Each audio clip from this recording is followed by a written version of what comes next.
So today's parable, a famous one,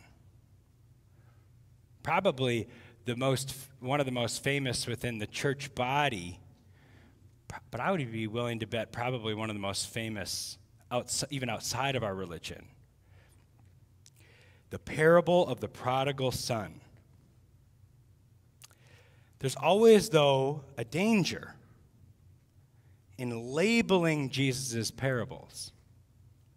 For instance, the prodigal son. It does mean the reckless or the lost son, which no doubt is a main theme here. But there's so much more to this story than just the younger son's narrative. For instance, the very first line of the parable opens up with the fact that there are two sons. So I wonder why we only emphasize the younger. The older son has a major role in the story. Maybe we should name this the parable of the two sons. And what about the father in this parable? Perhaps Jesus' main character in the story was the dad. Why not the parable of a loving dad? This is all to say, titling parables leads us into a very particular focus, which is fine.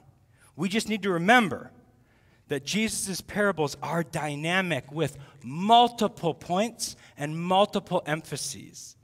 So I want to shift our focus a little bit on this famous parable, and I want to offer us a different title for it today to frame us as we re-enter it. Instead of the parable of the prodigal son, let's call it the parable of the rule-breaking family. The parable of the rule-breaking family. With that label in mind, now let's recap it, okay? There are three characters: a father, an older son, and a younger son. The younger son, early on in the parable, tells his father that he wants his inheritance early. This is the first breaking of the rules in the parable. As was ancient custom, in Jewish families, sons inherited goods and property from their fathers only after their fathers had died. So according to one scholar, this younger son's request was unusual, if not downright rude. Equally as odd, the father then allows it. There's zero protest by the dad. And he just offers his son the inheritance. He divides it up. Here you go. You've been cashed out. More rule breaking, this time by the father. The father is not supposed to do this. There's an ancient text called the Book of Sirach. And it says that fathers, in this context, are not to give their property up before they die. And I quote, "In the hour of death, only then distribute your inheritance." Sirach 33:20. In Jesus' parable, the father is now breaking the rules. Now at this point, the younger son takes the inheritance and he blows it on what the passage calls dissolute living, or a selfish, superficial lifestyle. He takes treating yourself to a whole new level. More rule breaking.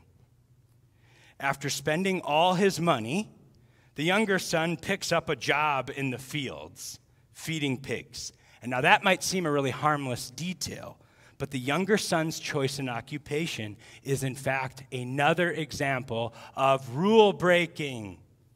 In ancient Jewish custom, the pig was considered unclean. This was not an honorable occupation for this son to have picked up. So at this point, the younger son has quite a laundry list. He's dishonored his father by demanding his inheritance early. He's blown all the money on a high-octane, selfish lifestyle. Then he got a job working with pigs, disgracing his Jewish heritage and his family religion.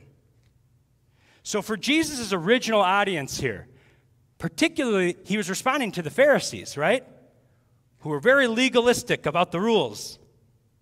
So for Jesus' audience in this moment, this younger son that he's painting would not have just been, a flawed character, but a multi-layered screw-up, if not loathsome.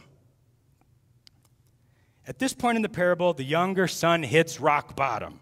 He loses his job, goes into poverty. He becomes desperate in this mess of his own making, and so he decides to return to his father and plead with him. And he gets to the outskirts of his father's property and starts rehearsing his apology and his plea for mercy. And, for whatever it's worth, we have no indication, zero indication, that this younger son was even being sincere. What happened next is critical to understanding this parable. Before the younger son could even give his rehearsed confession, and certainly before he had cleaned up his act, the father sees him in the distance. And what did the father do? It says that the father was filled with compassion just at the mere sight of him. And he ran to his son, and he put his arms around him, and he kissed him. It's beautiful, but it's outrageous. Also, it's more rule-breaking. First of all, you'd think the father would demand an apology and for the son to make it right. In Ezekiel chapter 18, a misbehaving son like this was put to death for such nonsense. But here, nope. The father embraces his reckless son without even so much as an apology. Also, the father ran to him. This is an interesting detail because one of my New Testament professors, Arland Hultgren, explained that according to ancient norms, esteemed men did not run. More rule breaking. He did what foolish men do. His father showed no composure. The father showed no restraint. And he ran to embrace this loathsome son. It's all preposterous. Oh, and then he throws him a lavish party. Meanwhile, the older son, the responsible son, must have felt like he was in the twilight zone. Watching all of this madness unfold, the text says, understandably, that he became angry. And he scolded his father. Also a no-no. You don't scold your dad in first century Israel. Listen, he said. For all these years, I've been working like a dog for you. I've never disobeyed your command. But this son comes back, who's devoured your property with prostitutes. And you throw him a party. Are you kidding me?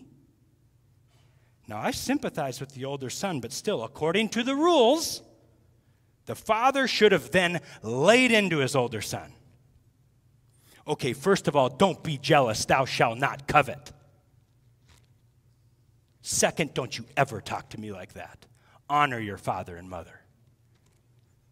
But no, the father doesn't say any of that. As one scholar highlights, when the older son makes this case and disrespects his father, the father does not disagree with him or belittle. Instead, he responds, son, you are always with me, and all that is mine is yours. And it's stunning, because the generosity lavished on the son who is lost is now extended to the older son. He gets the same grace. The father's love knows no limitations. And that right there is a major thrust of the whole parable. The father's love knows no limitations. And if the dad in the parable represents God, then God is willing to break all the rules in order to love and be merciful to God's children, even when we break the rules. Now, that has a lot of implications for us. For instance, think about who you might identify with in this parable. Maybe some of us identify with a younger child. that maybe we've broken too many rules and we feel like we've got a lot of work to do in order to make up and be accepted by God. But here Jesus says that God is willing to sprint towards mercy for us, and that this God does not wait for us to make it right. Perhaps some of us identify with the older son. We're trying our best, we're doing things as right as we can, and we watch others get more than us. And we don't like it. And God says to us, I love them, and I love you. None of this may be logical by our standards. But this famous parable reveals to us a God who is willing to break all the rules in the name of love. Amen.